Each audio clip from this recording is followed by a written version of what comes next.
Man was created in the image of God. What is the image of God that the Bible is talking about?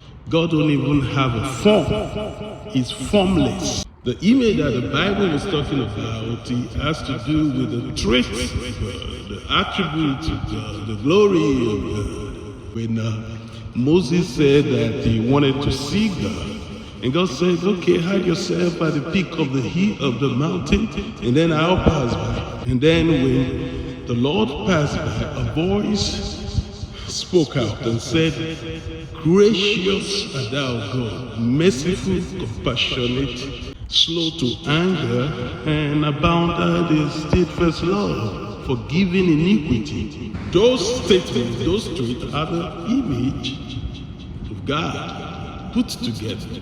This glory put together as the image was what God gave to man. God is the peak, the perfection of every virtue. When we talk about mercy, God is at the peak and the perfection of mercy. We talk of compassion. He is at the peak, and there is no peak. It's limitless, infinite ability to have compassion.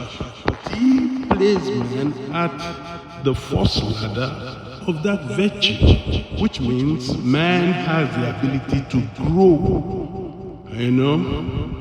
Grow from the first step to the second step to the third step to infinity in virtue.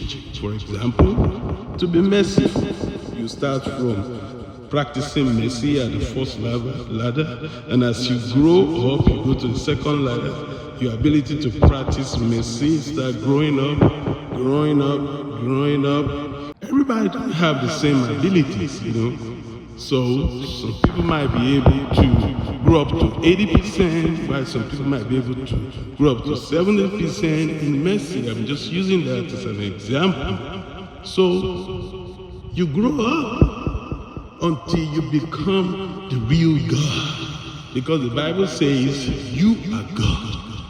And then you were created a little bit lower than the angels. So you got the ability to grow in virtue.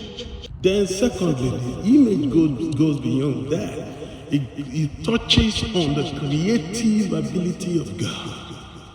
And this also God gave to man. You see, the Bible says God spoke and it was done. It came to being. The same thing, man think and it came to being. The good roads, the plane, the vehicles, like creative abilities, just like God created his son. That's his image. He gave it to man. Also, the spirit. God gave man his spirit. The spirit of God is love and perfect. The same spirit God gave to man, an ability to be perfect, ability to be pure. You see, holiness is the image of God, and God also gave it. Except you chose not to practice holiness. You can choose not to want to be, but you have been given that ability. Finally, it goes beyond that too. Now, before God created man, he had already conceived in himself the kind of image that is going to be to reconcile man back to God after man must have fallen. That image is the image, the physical image of you and me. He created it for himself.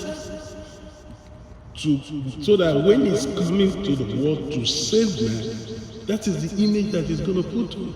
And God now said, okay, this image that I preconceive, that I'm going to use, I'm going to give it to man too. Let man use that image as well, even before I use it. So the physical appearance of man is the image of God. And that image was what Jesus put on when he came to earth. So you can see in different angles what the Bible means when it says God created man in his image. So man is expected to grow so that he too will become exactly like God and get himself connected to where he came from. Because every man came from God, from the Spirit of God. And then you are to return back to that Spirit, because that is where you came from, except you chose not to. And that's between you and God. Remain blessed.